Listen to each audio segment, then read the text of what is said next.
ये भी बता दूं कि जब भी उन्होंने पहला फंड रेजिंग इलेक्शन के लिए किया था तो वो पहला शहीद था जो पहली सैलरी मैंने उनको, पहली सैलरी थी मेरी, उनको मैंने भेज दिया था 10,000 समथिंग जो मेरा आया था, उनको मैंने भेज दिया था। उसको देख के बहुत सारे लोगों ने उनको फंड किया था। सारी चीजें थी उनके लिए, मोहब्बत था उनके लिए, लेकिन इससे कई गुना ज्यादा अब उनके लिए नफरत है दिल में। कार्यकर्ताओं की जिंदगी बस एक चप्पल की तरह हो जाती है जिसे कभी सर का ताज नहीं बनाया जाता। यही हुआ मेरे साथ में। कानों को अच्छा लगता है तेरा मेरा रिश्ता क्या, फिर जब मालूम पड़ता है कि 20 लाख 30 लाख 40 लाख तो वापस घर लौटा पड़ता है। कि उनके सामने इन्होंने कहा कि मैं MIM ज्वाइन कर रहा हूँ सिर्फ ये वजह से कि मैं शहीद को टिकट दिला सकता हूँ। एक गरीब घर के बच्चे को क्या लालच हो सकती है। लालच थी कि कहीं ना कहीं टिकट देंगे हमें, MLA इलेक्शन इंशाल्लाह जब जीतेंगे। मुझे नहीं मालूम था कि इनका जो काला साया है वो मेरे ही वार्ड पे है, नहीं तो इनको तो हम बताते इंशाल्लाह MLA इलेक्शन से पहले। फिर जब आपकी नाराजगी अतीक सर से थी तो आपने फिर क्लियर किया कि नहीं किया? क्लियर मैंने एक बार करने की कोशिश भी किया। उनके ऑफिस में बैठा था, उनसे मैंने बोला था कि सर जो भी बातें हैं हम बात करते हैं, सब कुछ खत्म करके लेते हैं। उनका यही कहना था कि कोई टेंशन नहीं है, सही कोई मसला नहीं है, आप बेफिक्र रहो। और उनका ही कहना था कि जब भी टिकट की बात आएगी ना तो सबसे ऊपर तुम्हारा फाइल रखूंगा, ये वादा है मेरा। तो फिर राजनीति से धोखा मिलने के बाद फिर लगा नहीं कि छोड़ देना चाहिए? तो बहुत ताकत से उतरेंगे। अच्छा, हाँ, बहुत दिल टूटा तो अब जीत के जाएंगे। जीत के रहेंगे और इंशाल्लाह यही पॉडकास्ट में बता रहा हूँ कि आने वाला 2030 का जो इलेक्शन होगा तब तो आप काफी मैच्योर हो जाएंगे। बहुत खतरनाक तरीके से उतरूंगा इंशाल्लाह। सोशल सर्विस में चैलेंज ये है कि चाहे आप कितना भी अच्छे काम कर लो उसमें, यानी आप गले कटा के रख दो कि मैं देखो ये आपके लिए गले काट के रख दिया हूँ, तब भी लोग मीम मैक निकाल, तो भी कुछ लोग कहेंगे कि कुछ तो फायदा होगा। मेरे इलाके के लोग समझदार हो जाए। समझदार होने के लिए मैं बच्चों से शुरुआत कर रहा हूँ। बच्चों को इंशाल्लाह एजुकेट करूंगा ताकि वो आने वाले वक्त में ये चंद 2-4 दिनों के आए हुए नेताओं के पीछे ना दौड़े। हुक्म पड़ा कि हासिम भाई औरंगाबाद में इम्तियाज जलील के सामने कैंडिडेट उतारे, तब इम्तियाज जलील ने अचानक से यहाँ पर B फॉर्म भेजा, नहीं तो इनमें अच्छा खासा गठबंधन हो चुका था। हमने MLA इलेक्शन में यानी बहुत बड़े बड़े तुर्रम खानों के बीच में हमने 10,000 वोट दिलवाया था। और यही ऐसे लोग परेशान हैं, इनको कोई खबर नहीं, कोई एहसास नहीं है, सिर्फ नाम के मुसलमान है। इन्हें सिर्फ स्टेजों पर बड़ा अच्छा लगता है कहने को कि मुसलमान मेरे अपने हैं। जब तक ये लोग हैं तब तक BJP खत्म नहीं होगी, जब तक BJP है तब तक ये लोग खत्म नहीं होंगे।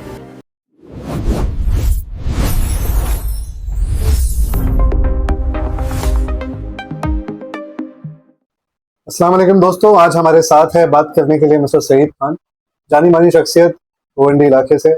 चलिए उनसे मिलते हैं। Saeed ji, welcome to our podcast channel mic से माहौल। बहुत बहुत शुक्रिया। कि तारुफ में आप क्या बताओगे, जो लोग आपको नहीं जानते उनको आप क्या बताना चाहते हो कि सईद खान क्या है, कहाँ से बड़े हुए, क्या पढ़ाई की, क्या करियर आपका रहा? मैं तारुफ मतलब ठीक है, मैं अपने बारे में बताऊं तो मैं नॉर्मली मैं पढ़ाई किया जाफरी इंग्लिश स्कूल में, और जो मेरा ग्रेजुएशन जहाँ पे हुआ वो अम्बेडकर कॉलेज ऑफ चैम्बूर में।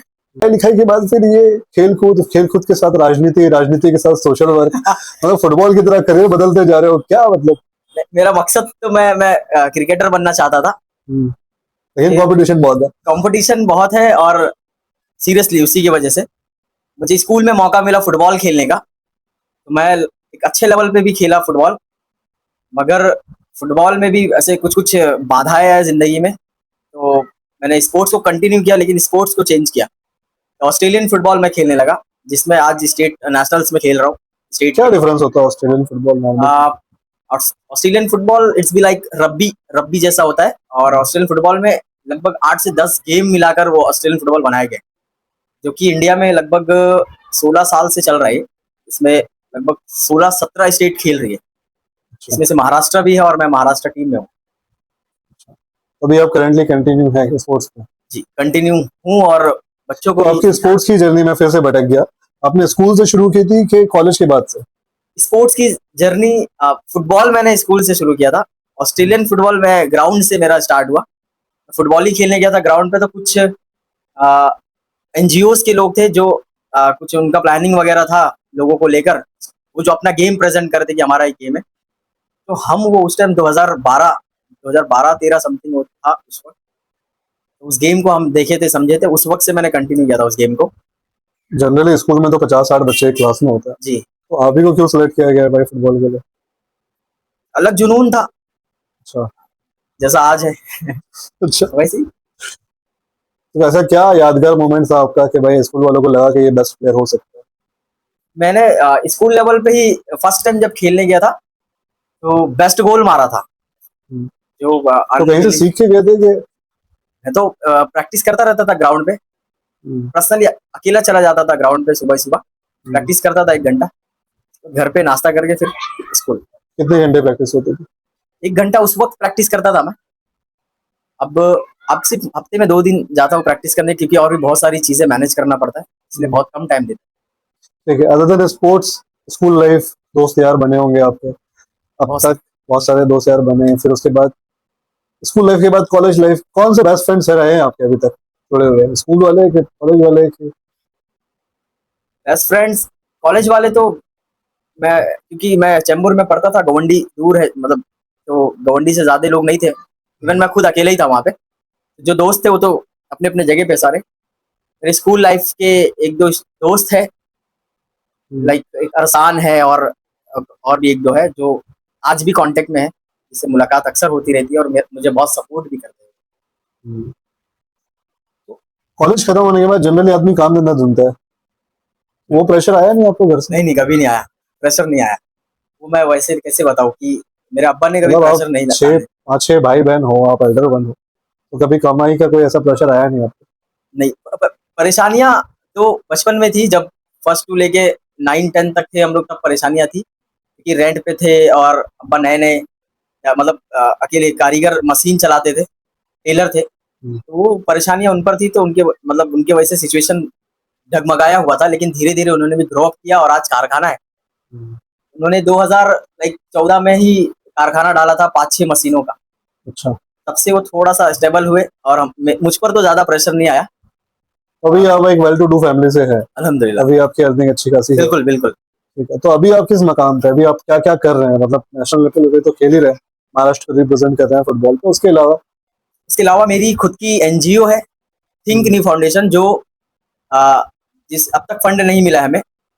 हम जो मेरी टीम है, जो नॉर्मली जो इलाके के जो कम्युनिटी के लोग हैं, वो सारे मुझसे जुड़े हुए, तो हम सब आपस में थोड़ा थोड़ा कंट्रीब्यूट करते हैं, और वही पैसा हम बच्चों के एजुकेशन पे लगाते हैं। पूरे गवंडी में हमारे लगभग 900 से ज़्यादा बच्चे आज भी पढ़ रहे हैं, 11 क्लास है हमारी, तो इन सभी बच्चों के एजुकेशन के लिए, और जो टीचर्स है जो नॉर्मली हम फीस प्रोवाइड कर सके उनको, और मैं खुद भी पढ़ाता हूँ एक क्लास में बच्चों को, और मेरी जो टीम है वो भी पढ़ाती है बच्चों को, तो हम वैसे ही आपस में मैनेज कर लेते हैं पैसा जमा करके। और स्टेट लेवल, मैंने तो बताया आपको कि स्टेट लेवल खुद भी खेल रहा हूँ, और मैंने इस साल 8 बच्चों को भी सेलेक्ट करवाया नेशनल्स में। तो मेरे लिए बहुत बड़ा अचीवमेंट है। और मैं बताऊँ कि मैं अभी लॉ भी कर रहा हूँ, फर्स्ट ईयर मेरा स्टार्ट हो गया है, बस। और अभी आपने जिक्र किया था, मतलब इस पॉडकास्ट शुरू होने से पहले, जायंट्स, गोवंडी जायंट्स हाँ फुटी क्लब, वो जी, क्या है? वो मेरी एनजीओ के अंडर में चलता है, एक क्लब है जो बच्चों के स्पोर्ट्स के लिए चलता है। इसका नाम गोवंडी जायंट्स फुटी क्लब है, जो बच्चों को हम हर हफ्ते 3 दिन स्पोर्ट्स खिलाते हैं, और हर 2 महीने में एक बार टूर्नामेंट कराते हैं बच्चों का।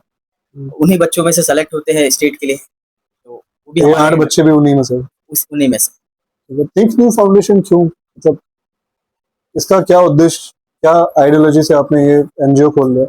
थिंक नहीं, लाइक हम एजुकेशन और स्पोर्ट्स को लेकर ही हमने इस एनजीओ का 2022 में ही बुनियाद रखा था। तो मैं और मेरे दोस्त अलाउद्दीन करके है, और मेरी वाइफ जो है, हमने मिलकर उस एनजीओ को स्टार्ट किया था। आज हम उसी एनजीओ के अंडर में हम बच्चों को पढ़ा रहे हैं, उसी एनजीओ में हम स्पोर्ट्स को कंटिन्यू कर रहे हैं। कहीं ना कहीं, कभी ना कभी किसी एनजीओ से कोलैबोरेशन करके हम अलग अलग कैंप्स लगवा देते हैं, या फिर जो भी डिस्ट्रीब्यूशन का हो, ये सारे एनजीओ के ही अंडर में हम रहकर काम करते इसमें कोई बोल रहे हो आप बाहर से फंडिंग नहीं आती, आप खुद ही का पैसा हैं। लगा? बिल्कुल। ठीक है। तो इसमें आप पे एलिगेशन नहीं लगते कि भाई एनजीओ खोल के बैठा है, पैसे खा रहा होगा? मैं तो चाहता हूँ कि कोई एलिगेशन लगाए और बैठे, जैसे आप बैठे हो सामने अच्छा, भले बदनामी हो लेकिन हो। हो, बदनाम नहीं तो नाम कैसे?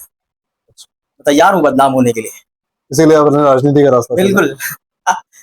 तो इस पे आते हैं कि चलो स्पोर्ट्स का आपका समझ में आया, पैशन था, स्कूल लाइफ से आप खेलते गए, देन एनजीओ सपोर्ट वगैरह से आप नेशनल तक पहुंचे।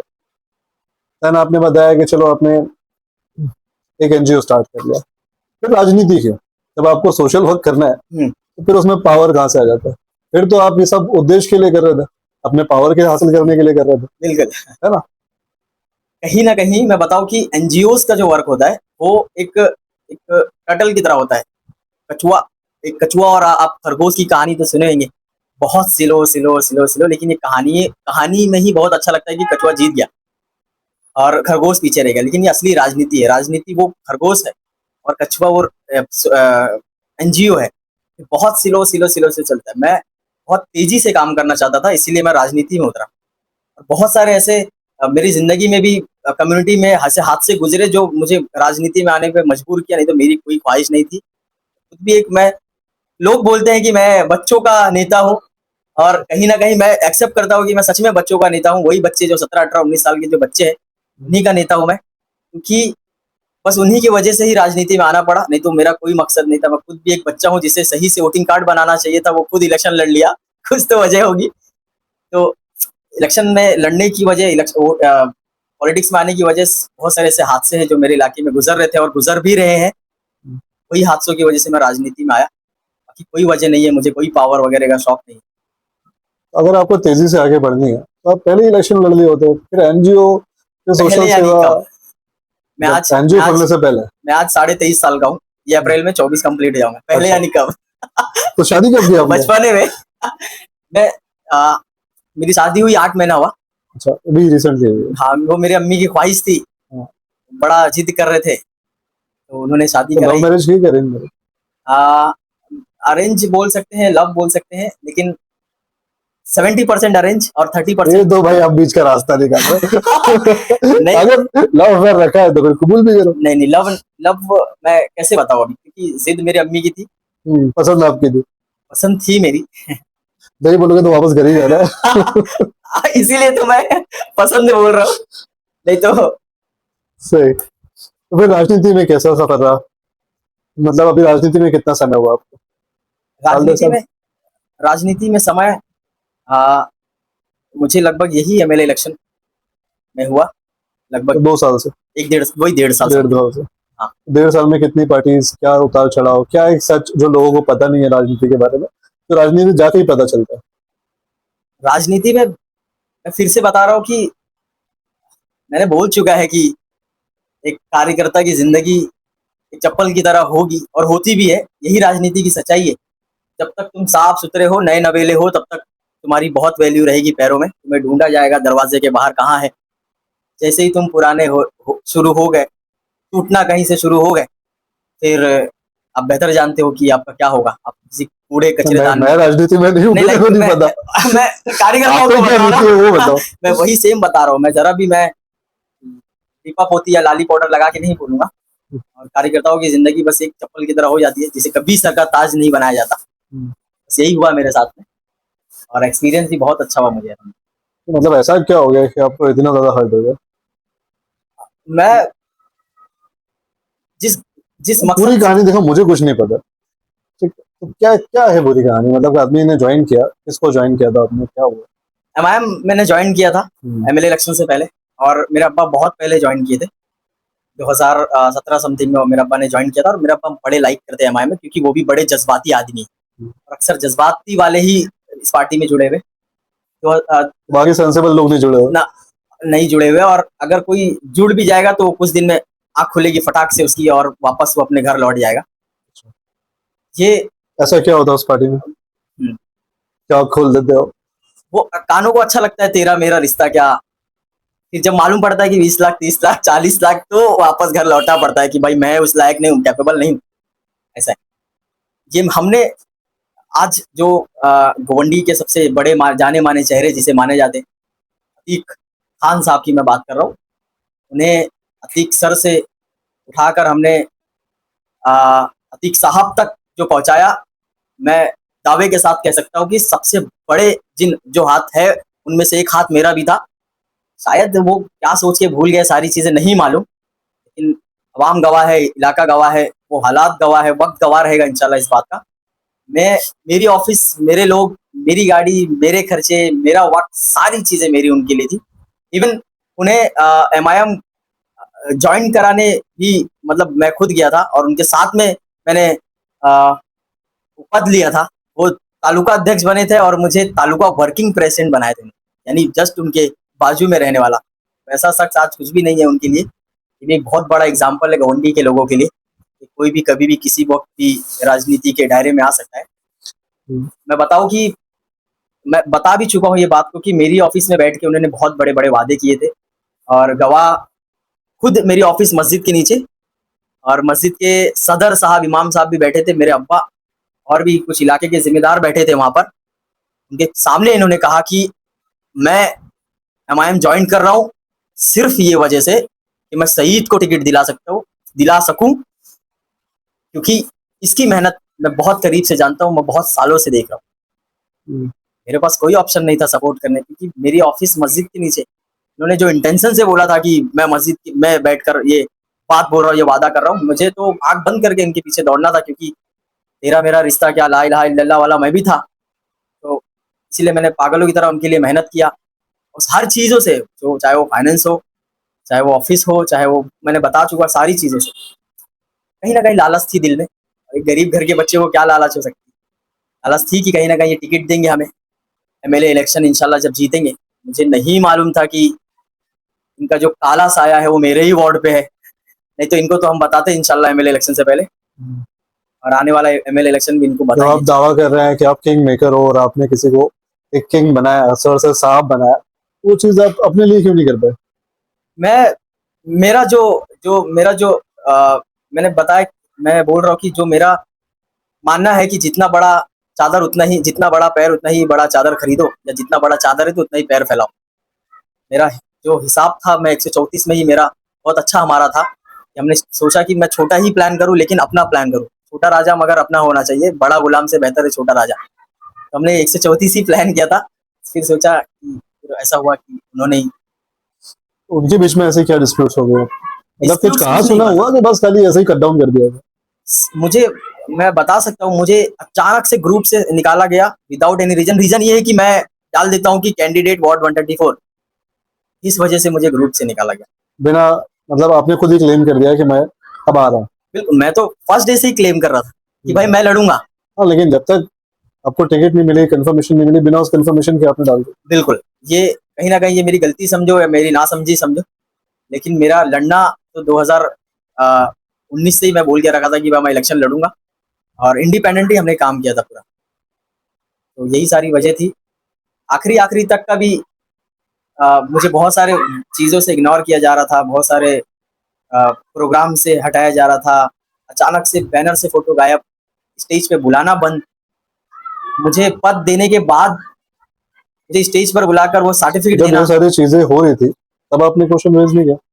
सारी चीज़ें मैंने अतीक सर को उसी वक्त बोला था कि सर ऐसा ऐसा हुआ है। मुझे जब मैं सर्टिफिकेट मांगने गया, लेटर मांगने गया कि मैं तालुका वर्किंग प्रेसिडेंट हूँ, तो मुझे तालुका प्रेसिडेंट ने बोला कि तुम कौन हो, तुमने क्या किया है पार्टी के लिए। ये सारी चीज़ें मैं सुना तो मैं अतीक सर के पास ही जाऊंगा, क्योंकि सबसे करीब मेरे वही थे, उनका स्टूडेंट भी था मैं। उन्होंने कहा कि तालुका तालुका प्रेसिडेंट से समझो, थोड़ा उनसे बात करो, समझाओ। अब मैं वो आदमी को क्या समझाऊं। फिर मैं लौट चला घर। क्यों उनको क्यों नहीं समझाया आपने? क्या समझाऊं मैं इस, जब सामने मतलब से आपने खुद को ही बड़ा मान लिया कि अभी इससे क्या बात करना, अब पिटा चुपर तक है। नहीं, टच ऊपर तक होता तो 4 बार हैदराबाद पहुंचा होता जैसे ये लोग पहुंचते। मेरी कोई टच नहीं थी, मेरी एक ही टच था, अतीक सर, और वो भी बेटच हो गए इलेक्शन से पहले। सारे मामला वहीं पे खत्म हो गए। तो फिर अब कैसा फील होता है? आपको लगती है कि वो गलती थी कि अब दोबारा वो गलती नादानी नहीं नहीं थी, करना चाहिए था? वो गलती नहीं थी।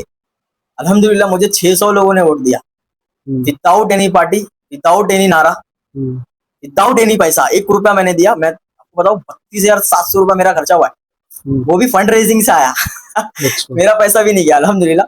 ऑफिस एक थी, वो एक चाचा ने इंतजाम कर दिया था 10 दिन के लिए, बोले बेटा मेरी तरफ से पैम्पलेट्स, मेरे मेरे पैसे से भी नहीं।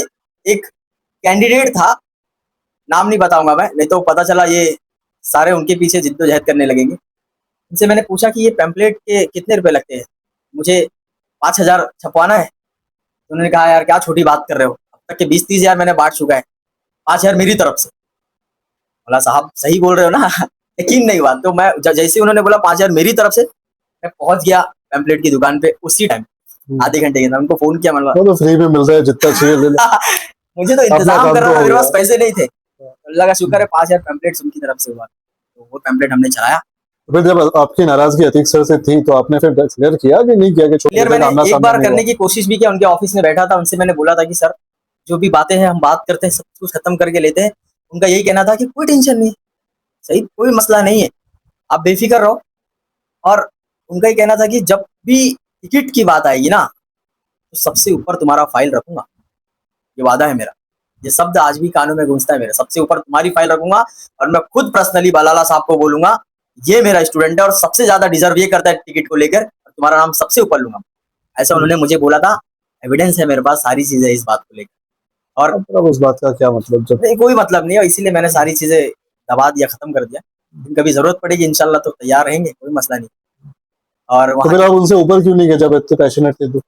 ऊपर मतलब कहाँ साहब? अतीक सर के ऊपर कोई तो बैठा होगा। अतीक सर के ऊपर कोई नहीं है। आप कोई नहीं है? अतीक सर चाहे मुंबई प्रेसिडेंट को हटा दे, अतीक सर चाहे इसको हटा दे, इसको खसका दे, वो किंग मेकर हो गए मुंबई के। ऐसा क्या कर लिया था आपने भाई उनके लिए? क्या उनकी क्या ऐसी खास बात जो इतना पावर में आ गए हो? खास बात नहीं उनकी, उनकी कोई खास बात नहीं। खास बात तो हमारे जैसे लोगों में थी, जो जज्बाती लोग, मैं खुद जज्बाती था, आंखें खुली तो समझ में आया कि किस जगह पे खड़ा हूँ। खास बात तो वो लोगों में थी जो आंख बंद करके यकीन करके वोट दे देते चुपचाप, बस वही लोगों की वजह से वो बंदा हीरो बना। और आज भी तो फिर राजनीति से धोखा मिलने के बाद फिर लगा नहीं कि छोड़ देना चाहिए अब तो रास्ता? बहुत ताकत से उतरेंगे। अच्छा, हाँ, मतलब दिल टूटा तो अब जीत के जाएंगे। जीत के रहेंगे और इंशाल्लाह यही पॉडकास्ट में बता रहा हूँ कि आने वाला 2030 का जो इलेक्शन होगा, अब तो आप काफी 31 का, मैच्योर हो जाएंगे, बहुत 28 साल के हो खतरनाक जाएंगे। तरीके से उतरूंगा इंशाल्लाह, और हर तरीके से उतरूंगा इंशाल्लाह। जवाब अच्छा, देना बहुत जरूरी है। तो इस बार इलेक्शन में क्या सीखा आपने? धोखा, गद्दारी कम पैसा ना होने पर कैसे जिल्लतें झेलना पड़ता है, अपनों को कतराते हुए देखा, साथ चलते चलते लोगों को बदल जाते हुए देखा, बहुत सारी चीजें देखी। लेकिन अगर मेरे पास होता वही चीज जो सारे कैंडिडेट्स के पास है तो शायद इस इलेक्शन को जीत जाता इंशाल्लाह। वो पैसे कमाने में फोकस क्यों नहीं करते भाई? आप हाँ यार, मैं तो भूल गया था ये सोच सारी चीजें कि पैसा भी कमाना पड़ता है। असल में वो खून में ना वो ईमानदारी वाला कीड़ा घूम रहा है, दौड़ रहा था, फिर रहा था, लेकिन अभी भी दौड़ रहा है, फिर रहा है। ऐसा नहीं है कि हम गलत काम करेंगे। अच्छे से इंशाल्लाह। भाई जब आपको इसी चीज का मलाल है कि मेरे पास पैसे कम है, तो आप पैसे कमाने में फोकस करो, फिर राजनीति में क्यों फोकस कर रहे पैसे कमाने में फोकस यानी क्या, मैं खुद भी पढ़ाई अभी कर रहा हूँ। हो? मेरे अब्बा जो भी कमा रहे हैं उसी से घर चल रहा है। और अभी मेरी तो लॉ 2 साल और है, मेरी फिर पढ़ाई पूरी होगी लॉ, कैसे पैसा कमाऊंगा मैं खुद भी। पैसा कमाना इन द सेंस लाइक मैं बताऊँ, सुबह उठूंगा मैं 10 बजे से लेके 2 बजे तक मेरा जॉब रहता है, 3 बजे से लेके 6 बजे तक पब्लिक में रहता हूँ, 6 बजे से लेके 9 बजे तक बच्चों को पढ़ाता हूँ। क्या सब्जेक्ट लेते हैं? मैं ऑलमोस्ट मैं सारे सब्जेक्ट्स पढ़ाता हूँ, लेकिन सबसे ज्यादा अच्छा मैं था हिस्ट्री में था। इसी से स्टैंडर्ड के बच्चों को पढ़ा रहे हैं हम। पहली से लेके 10वीं तक के बच्चे हैं, 11वीं 12वीं भी है मेरे पास। तो उसमें से क्या स्कोर अचीव कर लेते हैं आप?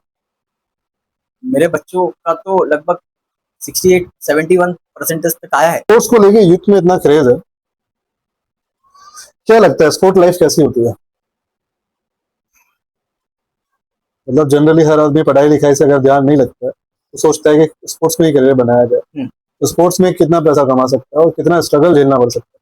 स्ट्रगल 99% स्ट्रगल है स्पोर्ट्स।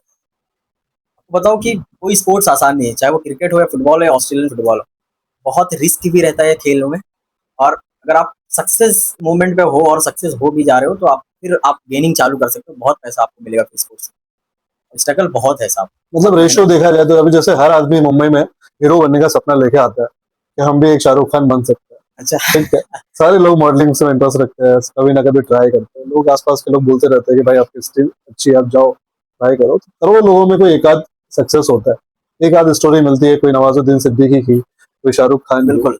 तो स्पोर्ट्स में ऐसा क्या रेशो है? एक गरीब घर का लड़का कितने लोगों से कंपटीशन कर सकता है? 1 लाख में से कोई एक अच्छा बनेगा, 1 करोड़ में से कोई अच्छा बनेगा, मैं 10,000 में से बनेगा। अगर ऐसे देखा जाए तो गवंडी की आबादी लगभग 10-12 लाख की है, गवर्नमेंट के हिसाब से, वैसे तो ज़्यादा ही हो। इसमें देखा जाए तो 2-3 बच्चे निकल के आ सकते हैं स्पोर्ट्स को लेकर, तो बहुत स्ट्रगल करेंगे वो।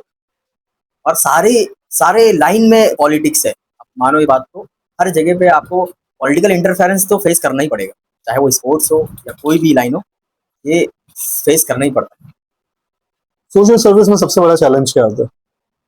लोगों का सोशल सपोर्ट या बदनामी का डर, फाइनेंशियल्स? चैलेंज, सोशल सर्विस में चैलेंज ये है कि चाहे आप कितना भी अच्छे काम कर लो उसमें, यानी आप गले कटा के रख दो कि मैं देखो ये आपके लिए गले काट काट के रख दिया हूँ, तब भी लोग मीन मैक निकाल ही तो रहे भी हैं। कुछ लोग कहेंगे कि कुछ तो फायदा होगा, इसलिए फायदा इसने तो गला काट के डेफिनेटली साइड होता में ही है रख ना दिया। नहीं होता है, आपको बताऊं मैं, भाई। अभी आप अगर सोशल वर्क नहीं कर रहे होते तो 600 वोट गिरते क्या? फायदा तो होता ही है यार। बिल्कुल बिल्कुल। अगर इस मामले में, वोट के मामले में आप देखोगे तो फायदा हुआ मुझे अब 600। कमाने के लिए बुलाएगा आपने? यार सोशल वर्किंग में बहुत सारे लोग पैसा कमा रहे हैं, बहुत अच्छा। सारे लोग एनजीओ चला रहे हैं। सोशल वर्किंग पैसा कमाना, लाइक ऐसा नहीं कि गलत तरीके से पैसा कमाना। एनजीओ चलते, उनके प्रोजेक्ट्स मिलते हैं, प्रोजेक्ट्स में उनको बेनिफिट्स होता है, प्रोजेक्ट्स अलग अलग इलाकों में वो चलाते हैं, जो भी बेनिफिट्स होता है वो अपने लोगों को देते हैं। सोशल सर्विस लाइक एक एनजीओ जिसमें 2 ट्यूशन चल रहा है, जो ट्यूशन पढ़ाने वाला जो टीचर है, क्या वो फीस नहीं लेगा? समझे थोड़ी ना कि वो फायदा कर रहा है, उसका तो हक है वो। हम्म, ये तो इन्वेस्टमेंट कॉस्ट है, जो बिल्कुल। ऑपरेटिंग कॉस्ट है कि भाई जो अगर जी तुम्हें चालू करना है तो उतना बैर मिनिमम ऑपरेशन कॉस्ट तो देना पड़ेगा। जी लेकिन जो प्रोजेक्ट की आप बात कर रहे हो कि एज ए एनजीओ आप प्रोजेक्ट ले सकते हो, उसमें बेनिफिट्स भी मिलता है। बिल्कुल। आपके एनजीओ ने कितने ऐसे प्रोजेक्ट किए? अभी हमारे एनजीओ को कोई प्रोजेक्ट, मतलब हमने अभी प्रपोजल डाला नहीं है, कोई प्रोजेक्ट अभी मिला नहीं है, जो भी है खुद से ही रन करते हैं। तो एक यूथ को सोशल वर्क में जाना चाहिए। यूथ को सोशल वर्क में बिल्कुल जाना चाहिए। हम्म, सबके पास तो उतना पैसा होगा नहीं। सोशल वर्क करने के लिए पैसा जरूरी नहीं है। सोशल वर्क करने के लिए बस तुम्हारे पास स्ट्रेंथ होना चाहिए, टाइम होना चाहिए और स्टेबिलिटी होना चाहिए कि बंदा कहाँ तक चल सकता है, कितने गालियां बर्दाश्त कर सकता है, कितने लोगों के ताने झेल सकता है। ये सारी चीजें रहना चाहिए आदमी में, you can become social work. और फैमिली प्रेशर? फैमिली प्रेशर रहे तो फिर पॉसिबल ही नहीं ना। आप कोई भी लाइन में नहीं जा सकते, वो चुपचाप काम पे जाएगा। तो पहले कोई भी चीज लड़ने से पहले फैमिली को कन्विंस करना जरूरी है। हाँ बिल्कुल बिल्कुल। मैं तो बहुत खुश नसीब हूँ कि मुझे मेरी ऐसी फैमिली मिली, हम्म, इन्होंने प्रेशर नहीं दिया। आपने जो इतने स्पोर्ट्स खेलते हैं, इतने मैच खेलते हैं, कोई एक ऐसा मैच जो यादगार हो? यादगार मैच वही मेरा पहला मैच था, जो मेरे घर के मेरे दूसरे नंबर पे जो भाई था, उसकी मैंने चड्डी पहन के गया था, क्योंकि वैसा वाला प्रॉब्लम था घर में, आप सोच सकते हो। मुझे भागने में भी प्रॉब्लम होता था क्योंकि बड़ी टाइट थी, फिर भी मैंने बेस्ट गोल मारा था वो पहले मैच में। वो हम्म, ऐतिहासिक है मेरे लिए, बहुत अच्छा मोमेंट था। और आज भी मैंने वो कप संभाल के रखा है। कलर खत्म हो गया लेकिन उसे संभाल के रखा है। अच्छा। अब आप एक सोशल फिगर और एक इन्फ्लुएंसर टाइप तो बन ही गए हो। करप्शन और डिले इन रिस्पांस में कितने एलिगेशंस लगते हैं? डेली नहीं बोल सकता हूँ, लेकिन महीने में 1-2 तो लग ही जाते हैं। अच्छा, फिर हाँ, कैसे डील करते हैं इग्नोर कर देता इसको? जवाब ही नहीं दे रहे। हूँ। नहीं, मुझे जरूरी नहीं लगता इन्हें जवाब देना। अपने इलाके में सबसे बड़ी प्रॉब्लम क्या देखते हैं? मैं अपने इलाके में सबसे बड़ी प्रॉब्लम अगर देखूँ तो अनअवेयरनेस देखता हूँ मैं हर एक मामले में। हम्म, हाँ, लोग अवेयर नहीं है। जैसे कि? जैसे कि किसी भी मुद्दे को लेके वो अवेयर नहीं रहते, चाहे वो अ, नशे का हो, एजुकेशन का हो, हेल्थ का हो, स्पोर्ट्स का हो, एम्प्लॉयमेंट का हो। जितने भी मुद्दे हैं ना, मेरे इलाके के लोग अवेयर नहीं है। अवेयर नहीं यानी बड़े मासूम है, उन्हें ज़्यादा मालूम ही नहीं पड़ता ये सारे मुद्दे किस किस मामले पर लेके जाते हैं इंसान को, और कौन कौन कहाँ कहाँ पे नुकसान में है, हम्म, एम्प्लॉयमेंट कितना है कितना नहीं है, एजुकेशन कितना इंपॉर्टेंट है, स्पोर्ट्स इंपॉर्टेंट है कि नहीं मालूम। बस जिए जा रहे हैं, बस कुआं पानी निकालना और रोज का कुआं खोदना, पानी पीना, यही मेरे इलाके का मामला था। बताओ ना साहब, मेरे इलाके के लोगों को मासूम है वो लोग, नहीं उनको उतना मालूमात है। आप आओ मेरे इलाके में, मेरे गलियों में, घरों में जाओ, कोई आपको बिना खिलाए भेजेगा नहीं। क्या मालूम क्यों इतना बदनाम करते इलाके को। बहुत अच्छा इलाका है, बस क्या है कि ये जो नशा है बहुत आम है। नशा बेचने वाले बड़े, वही नशा बेचने वाले वही क्राइम करते हैं, वही चोरियां करवाते हैं। वो एक की वजह से, दो की वजह से एक हिस्सा बदनाम हो जाता है, वैसे ही सिस्टम है।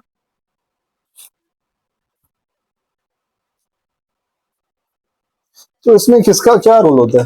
मतलब आप तो खैर काफी पॉलिटिकल भी इन्वॉल्व रहे हैं इन चीजों में, तो इसकी रिस्पॉन्सिबिलिटी किन चीजों पे आती है, किन विभागों पे आती है? बिल्कुल इसकी रिस्पॉन्सिबिलिटी पुलिस पर है, रिस्पॉन्सिबिलिटी इलाके के जिम्मेदार यानी नगर सेवक सेविका जो भी है उन पर भी आती है। इसकी रिस्पॉन्सिबिलिटी एमएलए जो भी मौजूदा है उन पर आती है। ये सारे जितने भी एमपी है ये सारे लोगों पर ये सारी रिस्पॉन्सिबिलिटीज आती है। अगर एक एक की अगर बात करूं, जैसे एमपी हो गए वो साल में एक बार, एमएलए हो गए महीने में एक बार, नगर सेविका हो गए हफ्ते में एक बार या वो भी महीने में एक बार, ऐसा इनका हिसाब रहता है। क्या ये चाहेंगे, कैसा इलाका चल पाएगा, कैसा रिस्पॉन्सिबिलिटीज ये निभा पाएंगे? तो कल को आप इलेक्शन जीत पाते तो आप अपना टाइम कैसे शेड्यूल करते? मतलब बाकी ये काम भी तो होता है जो एलिगेशन आप लगा रहे हो, जिन नेताओं पे आप शिकायतें कर रहे हो, क्या भरोसा 5 साल बाद आप भी वैसे ही नेता बन जाओ? शायद वो 5 साल गवाही देता इंशाल्लाह अगर जीत के आता तो। ये सीपीए, सीपीसी, डीएलएसए, इसमें क्या भूमिका रही है आपकी? मैं ये सारे कमिटीज में हूँ, चाइल्ड प्रोटेक्शन कमेटी, यानी वो बच्चे जो अलग अलग जगह से जुल्म झेल रहे हैं, पीड़ित है। जैसे कोई ऐसा अनाथ बच्चा है जो किसी दूसरे के घर में रह रहा है और उस पर बहुत जुल्म किया जा रहा है, उनसे काम कराया जा रहा है, उस पर अलग अलग टिकली मोती ये सारे काम कराए जाते हैं। तो ऐसे बच्चों को लेकर हम चाइल्ड प्रोटेक्शन कमेटी में लेकर आते हैं और उसको CWC में प्रेजेंट करते हैं, जो आपके ही मानखुर में है। वहाँ पर हम बच्चों को प्रेजेंट करते हैं। जो वो बच्चे फिर अलग अलग जगहों पर, जैसे गवर्नमेंट के ऐसे स्पेस होते हैं वहाँ पर भेजा जाता है, जैसे चिल्ड्रंस होम हो जाता है या चिल्ड्रंस प्रोटेक्शन होम हो जाता है, चिल्ड्रन केयर होम हो जाता है। तो ऐसे बहुत सारे अलग अलग जगह है, वहाँ पर उन बच्चों को भेजा जाता है। उसमें आपको कैसे मिलती है इन्फॉर्मेशन, क्या आप ढूंढते रहते हो? मैं इलाके में ही हूँ और आपको फिर मैं बता रहा हूँ कि मैं टीचर हूँ, बहुत सारे बच्चे मेरे पास पढ़ते हैं, बच्चों के कोई ना कोई शिकायत लगाई देता है, बिल्कुल मालूम पड़ जाता है। और इलाके के लोग, आपको बताऊं मैं आज भी पूरे इलाके में वार्ड 134 की बात कर रहा हूँ, आज भी पूरे इलाके में 55% को यही लगता है मैं नगर सेवक। अच्छा। ऐसा जो अनअवेयर है, मैं फिर बता रहा हूँ कि बड़े मासूम लोग हैं और माइग्रेंट है ना ज्यादातर लोग, इसलिए वोट नहीं दे पाए। और आपको ये भी बताओ कि इलेक्शन के डेट जब रिजल्ट फाइनल हुआ, मुझे 600 वोट आया, मैं बहुत शौक हो गया। 900 से ज्यादा बच्चे पढ़ाई कर रहे, लाडली बहन योजना का 4000 से ज्यादा हमने भर दिया, 3626 हमने वोटिंग कार्ड बना के दिया। जितने भी गवर्नमेंट की स्कीम्स हम कर रहे थे लॉकडाउन से लेके अब तक, हम इलाके के बीच में रहे, जितने भी सोशल सर्विसिंग अपने इलाके के लिए हमने कर पाया किया। जितने भी जैसे SRA के प्रोजेक्ट्स आए उनको हमने इलाके में लगाकर किसी से पैसा नहीं लेने दिया, करप्शन नहीं होने दिया। मतलब कंटिन्यू हम लोगों के बीच में रहे, अच्छे बुरे में हम, हॉस्पिटल से लेके स्कूल तक हम। ये सारा आंकड़ा हमने बैठाने के बाद हमें लगा कि 4-4.5 हमें वोट मिलेगा। और आपको बताऊं, जिस दिन रिजल्ट आया उस दिन तो मैं बड़े शौक में था। दूसरे दिन से मैंने नॉर्मली ऐसा पूछना चालू किया कि यार वोट दिए कि नहीं दिए, क्योंकि एक हारे हुए कैंडिडेट में ना एक अलग सा उत्साह रहता है कि मैं पूछूं भाई वोट दिया कि नहीं तूने। बताओ, मैं 1000 से ज्यादा लोगों से पूछ लिया कि आपने वोट दिया कि नहीं दिया। लोगों ने अपने औलादों की कसम खा के बोला कि मैंने आपको वोट दिया। कैसे नहीं यकीन करूं, मतलब सबसे अजीज तो औलाद होता है। अब मैं किस पर ब्लेम करूं, इलेक्शन कमीशन पे, पब्लिक पे, या खुद के काम पे? नहीं समझ में आया, बड़ा कंफ्यूज रहा, इसलिए खामोश हो गया। फिर इंशाल्लाह 5 साल मेहनत करेंगे इंशाल्लाह। आपके लाइफ का मोटो क्या है? मेरे इलाके के लोग समझदार हो जाए। समझदार होने के लिए मैं बच्चों से शुरुआत कर रहा हूँ। बच्चों को इंशाल्लाह एजुकेट करूंगा ताकि वो आने वाले वक्त में ये चंद 2-4 दिनों के आए हुए नेताओं के पीछे ना दौड़े, खुद की इंशाल्लाह खुद के लिए एक अच्छी सोच रख सके, खुद का फैसला ले सके, अच्छे अच्छे डिसीजन ले सके। ये मेरा गोल है कि आने वाले वक्त में गोंडी का लगभग, मैं पूरा नहीं बोलूंगा, लगभग 30-35% ऐसे बच्चे हो जो खुद के हिसाब से खुद का फैसला ले सके। ऐसा मेरा गोल है इंशाल्लाह। फिर आपके आगे पीछे कौन दौड़ेगा? मेरे आगे पीछे वही बच्चे दौड़ेंगे, वही मेहनत तब आप करेंगे इंशाल्लाह। दूसरे नेताओं के पीछे दौड़ने से मना कर रहे वो बेहतर फैसला लेंगे, बेहतर फैसला इंशाल्लाह उन्हें मालूम रहेगा कि कौन है जो बेहतर लाइन देगा। वो बेहतर फैसले भी कहीं ना कहीं वो सोचेंगे इंशाल्लाह उसके लिए। तो आगे का प्लान्स क्या है आपका? फिर लड़ूंगा इलेक्शन नगर सेवक का, और जो सोशल वर्क कर रहा था करता रहूंगा इंशाल्लाह। और एक अच्छी पार्टी में जाऊंगा जहाँ से टिकट मिलना कंफर्म हो। हाँ यार, जहाँ से नहीं तो ये लोग आखिरी में बोलते लास्ट में बोल देंगे हाँ, कि जरा तो छोड़ो, पैसा लगेगा। पैसा लगेगा। फिर ये कहते हैं कि आप मुसलमान भाई हो, आपका भी मुसलमान भाई लड़ रहा है इलेक्शन, हम्म, ये कहते हैं कि आने वाले 5 साल के बाद तुम्हारा टिकट फाइनल, हम्म, बहुत सारे आश्वासन देते हैं, लेकिन अब नहीं भाई, जो पार्टी टिकट देगी, हम जिस उसके पार्टी के लिए साथ हम मेहनत करेंगे, उसी हैं। पार्टी से हम एक्सपेक्टेशन रखेंगे कि भाई, और वही पार्टी हमसे एक्सपेक्टेशन रखे। अब तक का आपके लाइफ का सबसे प्राउडेस्ट अकम्पलिशमेंट कौन सा है? Proudest accomplishment, biggest achievement. Biggest achievement, मेरे 8 बच्चे सेलेक्ट हुए गवंडी से। हम्म। वो बच्चे, जिन तो बच्चों वो को तो अभी सिर्फ सिलेक्ट हुआ, उनकी तो जर्नी बहुत दूर तक जाना नहीं बाकी है। सेलेक्ट हुए, यानी नेशनल लेवल पर सेलेक्ट हुए वो, हम्म, मेरे लिए बहुत बड़ी बात थी। उनमें से एक बच्चा पूरे नेशनल टूर्नामेंट में बेस्ट मार्क पकड़ा, यानी बॉल को सबसे बेहतरीन तरीके से पकड़ा। अच्छा, हाँ, चलो आउट ऑफ द स्कोप अगर बात करें तो फोन में आप ज्यादातर टाइम कौन से ऐप पे देते फोन में सबसे ज्यादा टाइम मैं व्हाट्सएप पे देता हूँ, हम्म। क्योंकि हो? दूसरों का स्टेटस चेक कर दे। नहीं, अच्छा, मेरे वाइफ के लिए मुझे कंटिन्यू अपडेट रहना पड़ता है कि मैं यहाँ हूँ, अल्हम्दुलिल्लाह ठीक हूँ, मैं बड़ा फिक्र करते हैं मेरे। हाँ, उनके लिए व्हाट्सएप पे ज्यादा अपडेट रहता हूँ, और इंस्टाग्राम पे। इंस्टाग्राम से? हाँ, मैं तो सोच ही रहा था कि आप इंतजार कर रहे हो इंस्टाग्राम कब बोलूं। क्योंकि मैं उसी पे आऊंगा। बिल्कुल। क्योंकि सोशल सेवा करना एक अलग चीज और उसकी मार्केटिंग करना एक अलग चीज है। हम्म, तो मार्केटिंग तो आपको करनी पड़ेगी क्योंकि आपको इलेक्शन लड़के पावर में बिल्कुल आना है। बिल्कुल। ठीक है, उसका फैन बेस और उसके लिए क्या स्ट्रेटेजीज आपने अपनाई है? जैसे मतलब एक अपनी ब्रांड को आगे बढ़ाने के लिए अपने जो भी आपने अब तक अचीव किया है, अभी आपने इंस्टाग्राम को लेके या सोशल मीडिया को लेके क्या स्ट्रेटेजी प्लान किया है? कि आप क्या उसमें और काम करोगे?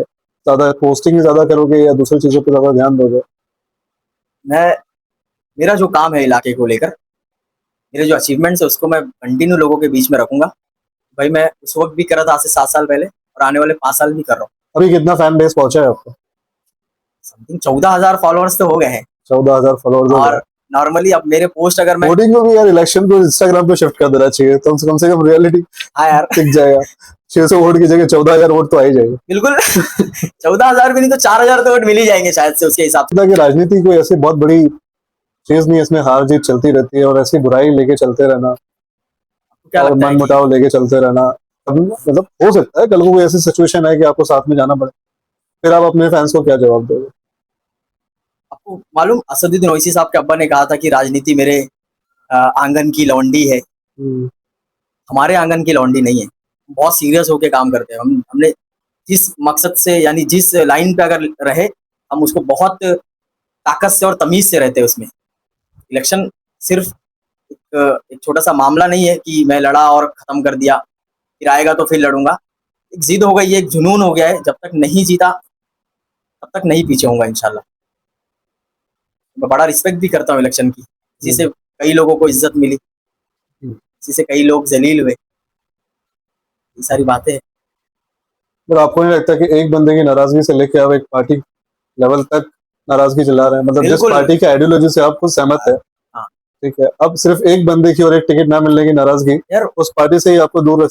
आपको मालूम वो बंदा कैसे सारे लोगों के लिए टिकट लाया, मुझे नहीं मालूम। अगर वो बंदा जरूर चिल्ला चिल्ला के कसमें खा खा के बोल रहा था, मैंने पूरे वार्ड में सर्वे कराया है, फिर वो कसम खा ले ऐसे पॉडकास्ट में आके, सच में वो सर्वे कराया है पूरे वार्ड में, ये फिर क्यों उम्मीद रखे लोग ऐसी ऐसी पार्टियों पे? मैं अगर कहीं पे मेहनत, आपको मानो, आप अगर कहीं पे जॉब कर रहे हो, 1 महीना हुआ आप सैलरी मांगना चालू कर देते हो कि मैंने टाइम दिया 6 घंटे वहां पर, 7 साल से मेहनत कर रहा हूँ, 7 साल से उम्मीदें लगा के रखा, और अचानक से आप चंद 2-4 अल्फाजों में खत्म कर देंगे वो सारी मेहनत को, क्या सोचेगा आदमी? और किस हद तक सोच सकते हो इस बात को? ऐसा क्या आपने, कितना टाइम, कितनी मेहनत, क्या अचीवमेंट्स, मतलब क्या क्या क्या गिनवाओगे? अगर मैं 10 मोटा मोटा 10 चीजों की बात करूँ, ठीक है, कि 7 साल में आपने 10 चीजें ऐसी जो पार्टी के लिए आपने बहुत दिलो जान से की, जिससे पार्टी को बहुत फायदा हुआ, जिससे आपके टिकट का मिलने का हक कंफर्म हो गया, मतलब ऐसा क्या खून बहा दिया था आपने? खून बहा दिया था आपने भाई साहब, बहुत बड़ी बात बताने जा रहा हूं मैं। और ये सिर्फ एक नाम का मैं नहीं बोल रहा हूँ कि मेरा अल्लाह गवाह इस बात का, सिर्फ माइक के सामने, सच में मेरा अल्लाह गवाह इस बात का। एमएलए इलेक्शन में नॉमिनेशन हॉल के अंदर अतीक सर बैठे हुए थे, मैं था, और एक फैयाज भाई थे। अतीक सर को बी फॉर्म नहीं मिला था, अतीक सर इंडिपेंडेंट लड़ने जा रहे थे इलेक्शन, अतीक सर ने इंडिपेंडेंट फॉर्म भर दिया था। अचानक से ये मालूम पड़ा कि हासिम भाई औरंगाबाद में इम्तियाज जलील के सामने कैंडिडेट उतारे। तब इम्तियाज जलील ने अचानक से यहाँ पर बी फॉर्म भेजा, नहीं तो इनमें अच्छा खासा गठबंधन हो चुका था। बी फॉर्म 3:20 पे आया और 3 बजे गेट बंद हो गया था। मैं इकलौता वाहिद बंदा था, वही झोपड़पट्टी का बंदा था जिसे आज ये लोग नाम सुनते ही बहुत इग्नोर कर रहे, हंस रहे। मैं वही बंदा था जो दरवाजे पर कई फाइट मारा था और लात मारा था कि बी फॉर्म दरवाजे के बाहर एक था बंदा जो लाके खड़ा था, कि फोन किया था कि मैं बी फॉर्म लेके आ गया हूँ। दरवाजे पे कंटिन्यू फाइट मारा। दरवाजे जब खोला, मैंने खोलते खोलते पूरा हाथ भी कट गया था, आज भी निशान है वहां पे, हाथ कटा। दरवाजे को खींच के मैंने खोला और जाके बी फॉर्म फटाक से हाथ में दबोच लिया था उसका। पुलिस वाले मुझे कॉलर तक पकड़े थे, वैसा पकड़ के रखे थे मुझे। और एक ऑफिसर था, बड़ा अच्छा था, उसने कुछ क्या देखा, क्या इंसानियत या मासूमियत देखा मुझ में, उसने इशारा किया कि जाने दो, ठीक है, छोड़ दो। बी फॉर्म पे मेरा खून लगा हुआ था, वो जो तेजी से पकड़ा तो छोड़ूंगा नहीं, क्योंकि अधिक सर इलेक्शन लड़ना चाहिए चाहे कुछ भी हो जाए। वो वाला जुनून रखता था मैं, वो वाला। अब तुम्हारी अंदाजा रफीक लगा, सर की कैसे बॉन्डिंग शुरू हुई थी? मैं स्टूडेंट था उनका। मैं जब जब जीत के लाता था कोई अवार्ड, उनके पास लेके आता था, सर ये मेरा अचीवमेंट है। देखते थे, ट्वीट दबाते थे। एक टीचर थे नॉर्मल, स्टडी जोन था उनका।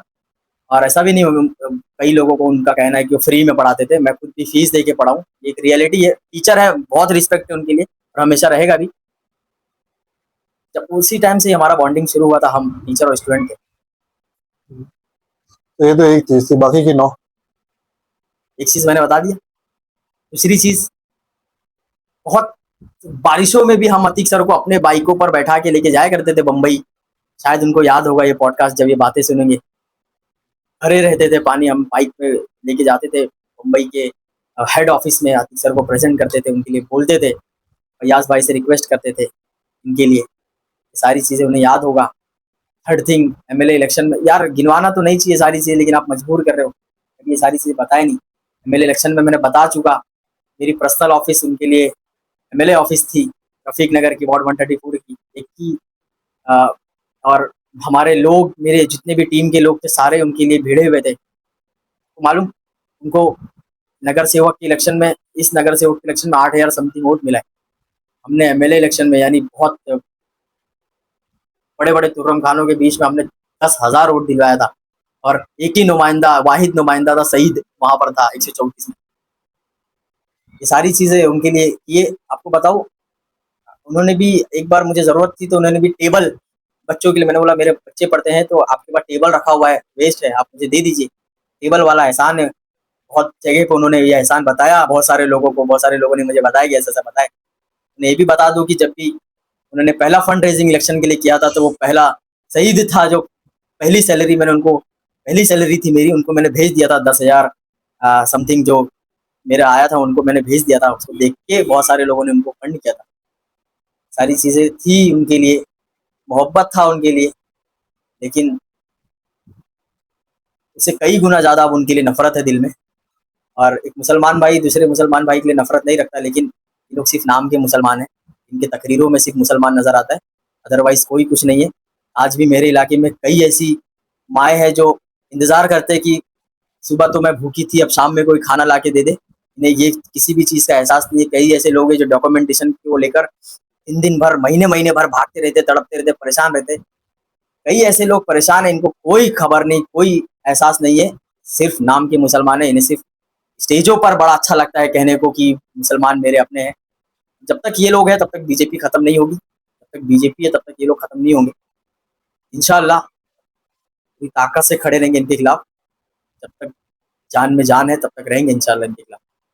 किसी भी कीमत पे इनके साथ में, इनके सफ में खड़े नहीं होंगे, क्योंकि हमें मालूम है कि सामने से आके आके वार किया जाए तो एक टाइम मुझे लगेगा कि मेरा अपना था, बता के इसने मारा है, लेकिन साथ में चलने वाले और अचानक से जब मैं चेक करूँ तो छुरा घुमा हुआ है पीठ में तो ये बड़ा अजीब सा और तकलीफ सा है, वो कभी नहीं भूला जा सकता। तो बताओ, एमएलए सॉरी नगर सेवक इलेक्शन हो जाने के बाद भी अतीक सर ने मुझे ऑफर दिया, हम साथ में रहकर काम करेंगे, साथ में रहो, जो भी हुआ खत्म करो, गलतियाँ थी। चाहता तो मैं साथ में रहकर काम करता, चाहता तो मैं भी बहुत सारे बेनिफिट्स उठा सकता था, दस्तक वस्ती, ये कॉन्ट्रैक्ट, ये टेंडर, ये फलाना, ये ढिमकाना कर सकता था, लेकिन एक ही गलती बार बार नहीं दोहरा सकता मैं। कि मेरे पीछे भी वो 600 लोग हैं, 600 लोगों को भी तो मुंह दिखाना है। 600 लोगों के लिए इंशाल्लाह आने वाले 5 साल मेहनत करूंगा, कोई मजबूत पार्टी इंशाल्लाह ज्वाइन करूंगा जो मुझे टिकट दे और आने वाले वक्त में इंशाल्लाह एक अच्छा रिप्रेजेंटेटिव बनूंगा।